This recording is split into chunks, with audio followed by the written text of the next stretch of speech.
Hey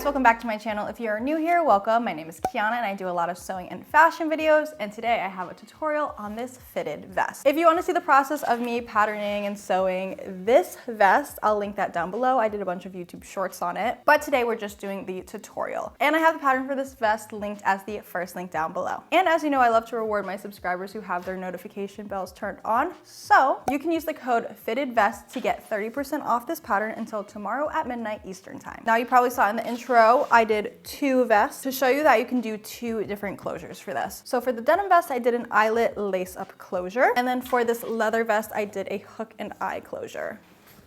You can do either of those, but those are your two closure options. So don't use buttons because this isn't an overlapping vest. This is a very tight fitted vest that you can use an eyelet lace up closure for or a hook and eye closure. If you want to find the information for all of the supplies and materials needed for this project, you can find that in the listing description of the pattern, which is that first link down below. And if you're interested in what like tools and like machines I'm using, that's all in this video listing description. Anyways, without further ado, let's just get into the tutorial. All right, so step one is to print out your pattern. When you print it out, make sure you're printing at 100% scale, and you can use the scale on page 1 of your pattern to make sure that you printed it correctly.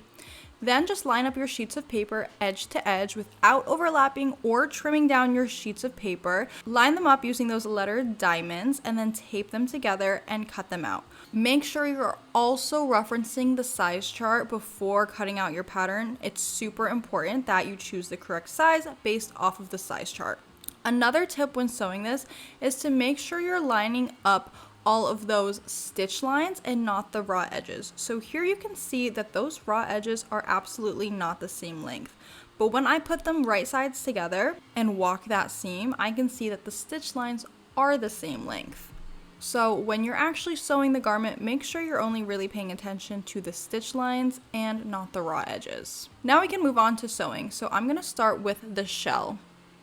For this piece, I have a color block design, so I cut the center back piece out with seam allowance and not on the fold for the shell. And then I'm just going to stitch up those vertical seam lines, but I'm not going to stitch it together at the side seams. And here's just another representation of making sure that your stitch lines line up and not the raw edges.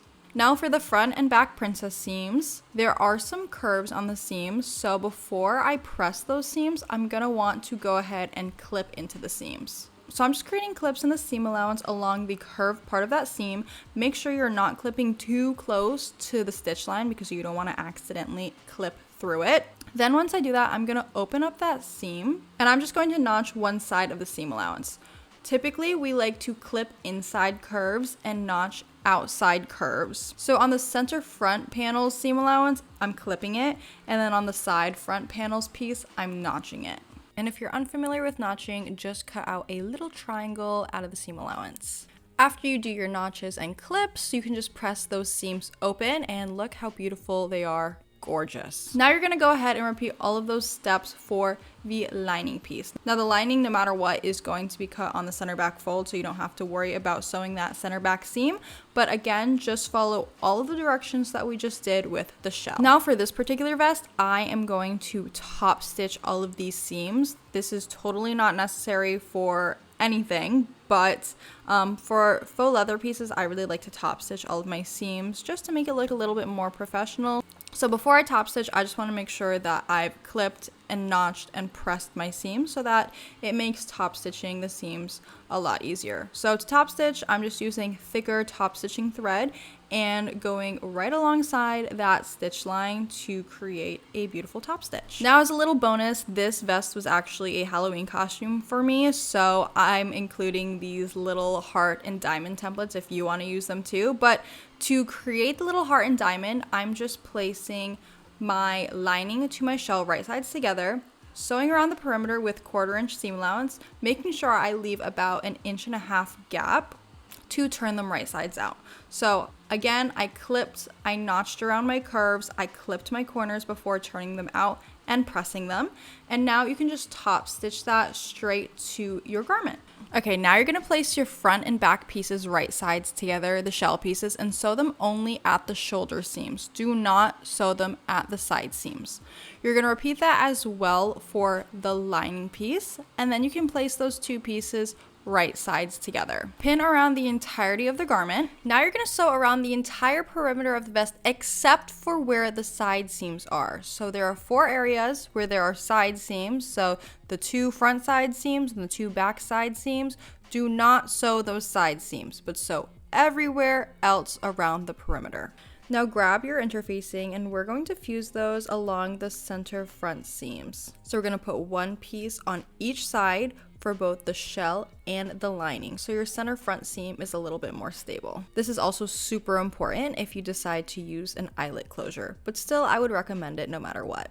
Now before we turn the garment right side out, I want you to clip all the corners, all the curves, notch where you need to, basically just reduce the bulk everywhere you sewed, and then flip it right side out. Once you've turned your vest right side out, make sure you give it a good press. Flip the front bodices out and place those side seams right sides together at the shell pieces. Once you have them placed right side together, just grab a pin and pin that in place. This is just gonna help you stay super organized. Just throw 1 or 2 pins in to keep those shell pieces right sides together at the side seams. Once you've done that, you're gonna reach your hand through the side seam, the other side seam that's open on the back bodice, and you're gonna grab what you've just pinned and pull it all the way through to the other side. Now what you're left with is your shell pieces right sides together and your lining right sides together, and it creates this perfect circle that you can sew all the way around. Once you sew around this circle, just pull it back right side out and you are left with a completed side seam. Now the other side's going to be a little bit different, so just place your shell pieces right sides together again